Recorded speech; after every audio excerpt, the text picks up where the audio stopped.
Olá, queridos alunos. Vamos dar continuidade ao estudo sobre a reportagem que nós lemos nas aulas anteriores, sobre hiperconectividade, certo? Hoje nós iremos trabalhar com essa atividade conversa entre textos que vocês encontram na página 53 do livro de vocês, tá certo? Bem, é inegável a importância que a internet exerce na vida das pessoas, né? Mas o vício da internet pode ser algo muito maléfico, prejudicando, seja pessoal, social ou profissionalmente. Por isso é necessário tomar cuidado para não se tornar escravo da tecnologia, né? Deixando de aproveitar, né, outras coisas da vida, como uma conversa com amigos, né, uma caminhada por um local aberto na cidade, ou, né, um momento de aula, né? Então, é importante que percebam que, apesar da internet ser importante para os estudos, pesquisa, né, como um meio de comunicação, ela apenas facilita a vida das pessoas, né, não devendo ser considerada como a única forma para desenvolver atividades, né, de qualquer natureza. E nós vimos, né, que o uso excessivo de computadores e celulares com acesso à internet já atingiu a saúde dos jovens, né? A falta de limites para o uso da tecnologia pode acarretar, sim, problemas de saúde.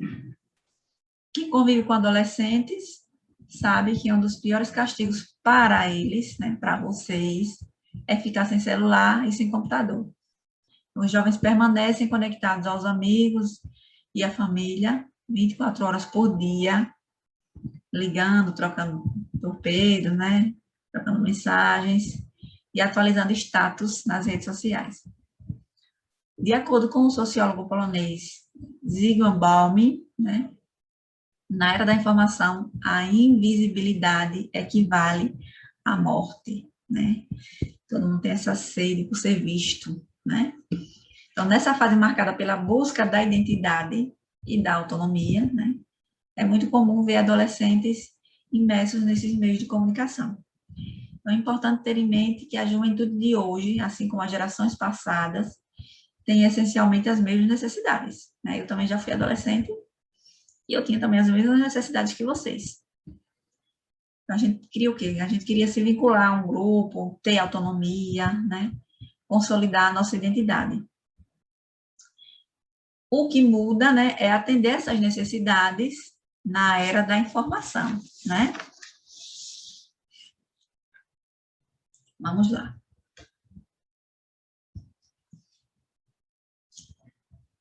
Nós vamos ler agora o texto. Bronquinhas e protestos em família. Antes de iniciar, né, eu gostaria de fazer algumas perguntas provocativas, certo? Quais são os maiores problemas enfrentados pelo adolescente no convívio familiar e na escola? Por quê? Porque os adolescentes se fecham em grupos. Os adolescentes são mesmo muito influenciáveis? Qual é a postura que se deve tomar para lidar de forma harmônica com os adolescentes? Fica aí a reflexão para vocês, certo? Vamos à leitura. Bronquinhas e protestos em família. Para de ficar horas pendurada nesse telefone. Dá uma chance para os outros. Dá para diminuir o som? Na sua idade eu era estudioso, disciplinado, bem educado e nunca levantava a voz com o meu pai. Você ainda não tem idade para isso. Desta vez você passou dos limites. Chega de invadir todos os espaços com suas coisas. A casa não é só sua. Para de bisbilhotar minhas coisas. Toda hora estão mandando eu fazer alguma coisa. Não tenho um minuto de sossego. Ele nunca escuta o que eu falo. Está sempre lendo o jornal. Toda vez que eu quero sair, vocês fazem mil perguntas. Não vejo a hora de ser independente. Você quis o gato e agora quer que eu cuide dele. Mãe, você vive prometendo, mas cumprir que é bom. Juro que eu sei que as notas são ruins, mas não quero ouvir tudo de novo. Liliana Lacoca, né? O livro do adolescente. No texto, né, não há marcação sobre quem são os personagens, né? A gente não fica conhecendo os personagens, apenas as falas deles, né? Mas a gente consegue entender, a gente consegue identificar de quem são essas falas, né? Pelas características próprias de cada um, né? Por exemplo, quem falaria? Para de ficar horas penduradas nesse telefone. Os pais, né? Dá para diminuir o som. Na sua idade, eu era estudioso, disciplinado, né? Bem educado, e nunca levantava a voz com o meu pai, né? Então, essas falas aí são dos pais com o adolescente. Mas existem aí outras falas, né? Por exemplo, ele nunca escuta o que eu falo, está sempre lendo o jornal. Toda vez que eu quero sair, vocês fazem 1000 perguntas, não vejo a hora de ser independente, né? Essas falas são de um adolescente, né? A gente consegue perceber porque são as queixas, né, e os protestos, como o título do texto diz, que eles fazem, né, aos seus familiares.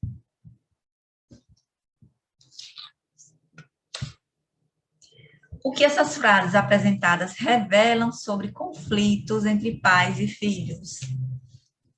Vocês conseguiram identificar? Elas representam as diferenças de comportamento, né, e opinião entre os adolescentes e os pais. Por que você acha que o travessão foi usado? Porque aí a gente não tem uma conversa sequenciada, né? A gente tem somente falas aleatórias, certo? Isso é uma resposta pessoal, mas embora o texto ele não tenha uma estrutura de um diálogo, né? Os travessões, eles indicam fala de pais e filhos, né? Embora o texto ele não tenha, né, um diálogo sequenciado, né? A gente percebe que o travessão indica fala de pais e filhos. Agora vocês vão retirar do texto, né, uma frase que corresponda às seguintes atitudes. Uma cobrança. Que frase aí, né, expressa uma cobrança? Mãe, você vive prometendo, mas cumprir, que é bom. Uma frase, né, que expressa uma reclamação. Toda hora estão mandando fazer alguma coisa. Não tem um minuto de sossego. E uma que expressa a exposição de um exemplo, de um comportamento. Na sua idade, eu era estudioso, disciplinado, bem educado e nunca levantava a voz com meu pai. Agora, que frase no texto indica uma proibição? Você ainda não tem idade para isso. Chega de invadir todos os espaços com suas coisas. Para de bisbilhotar minhas coisas. Para de ficar horas pendurada nesse telefone. Aí são algumas das possibilidades, né? Releiam o título, né? Bronquinhas e protestos em família. Relacione o título às características do texto.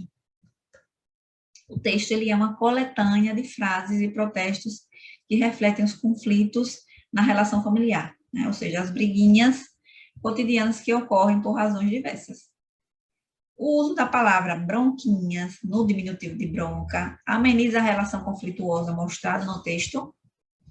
Explique. É uma resposta pessoal, né? Mas uma sugestão de resposta seria ameniza, né? No sentido de que torna as falas comuns, como se fossem situações rotineiras, sem comprometer a relação afetiva entre pais e filha.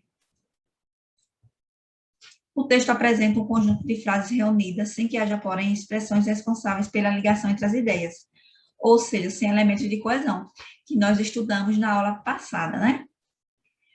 Ainda assim, é possível afirmar que se trata de um texto coerente. Né? Por quê? Apesar de não ter esses conectores, né, que liguem as partes do texto, né, que traga essa articulação, a gente consegue compreendê-lo, né? Então, embora não apresente os elementos linguísticos que estabeleçam ligação entre as falas, transformando em um diálogo, é possível dizer que o texto é coerente, porque o título insere dentro do tema, né, o título Bronquinhas e Protestos em Família, ele as insere, né, possibilitando ao leitor compreender o sentido das frases que o compõem. Né? Quando a gente lê o título, a gente já começa, né, a traçar hipóteses, né, que se confirmam com a leitura do texto. Releia esse trecho. Para de ficar horas pendurada nesse telefone e dá uma chance para os outros. Que outra frase do texto usa o verbo no imperativo para fazer um protesto, né? O verbo no imperativo sabemos que o verbo no imperativo serve para dar um conselho, uma ordem, né? Em que outro momento, né, esse verbo ele aparece no texto também? Para de bisbilhotar minhas coisas, né? Agora, imagine-se no lugar de um pai ou de uma mãe e escreva frases dirigidas a um filho ou uma filha usando o modo imperativo, certo? Vocês vão considerar as situações. Solicitar algo, dar um conselho e dar uma ordem, né? Se vocês fossem fazer uma solicitação, por exemplo, traga um copo d'água, por favor. Um conselho, não deixe de se alimentar. Uma ordem, arrume o seu quarto. Agora, releia o trecho extraído da reportagem Hiperconectividade pode afetar convívio social na adolescência. E é esse trecho aí. A família é e sempre deve ser o porto seguro para o adolescente. Ao contrário do que se possa pensar, é justamente nessa fase da vida que os pais devem prestar mais atenção aos comportamentos dos filhos e impor limites e regras. Que relação nós podemos estabelecer entre o trecho da reportagem e as falas entre pais e filhos do texto Bronquinhas e Protestos em Família? Bem, o texto, né, literário, ele traz várias falas que reproduzem a relação entre o comportamento de um adolescente e a relação de seus pais diante desse comportamento. O trecho, né, dessa reportagem faz referência à atenção que os pais devem prestar no comportamento dos filhos. Agora, identifique, né, no texto Bronquinhas e Protestos, a fala que expressa justamente o contrário do que se propõe na frase destacada nesse trecho. Vocês vão voltar lá no texto, né? Vão identificar e vão transcrever, né, para a atividade a frase, né, que expressa o contrário do que se propõe nesse trecho aí. Vamos lá? Ele nunca escuta o que eu falo, está sempre lendo o jornal, né? É o contrário do que se sugere aí nesse trecho da reportagem.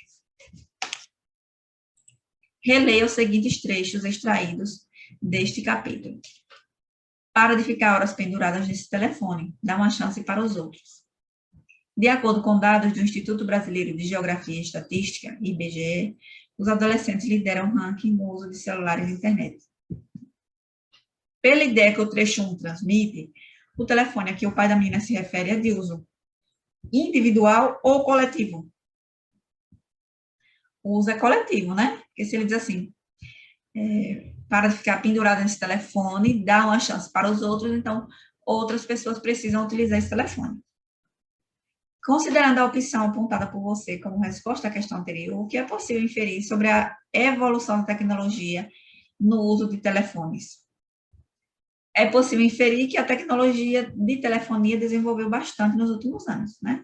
Possibilitando a individualização no uso de aparelhos com a substituição do telefone fixo pelo telefone móvel, né, o aparelho celular. Que relação é possível perceber entre os dois trechos destacados e o uso que o adolescente faz do telefone como meio de comunicação? Em ambos, há uma indicação de que o adolescente faz uso intenso do telefone, né, hoje celular, como meio de comunicação, chegando às vezes ao excesso. Chegamos ao fim da nossa aula. Espero que vocês tenham conseguido acompanhar, né? Deem um retorno aos professores de vocês, né? Em caso de dúvida, entre em contato com eles. E não deixem de cumprir com as tarefas, certo? Até a próxima aula. Beijo no coração.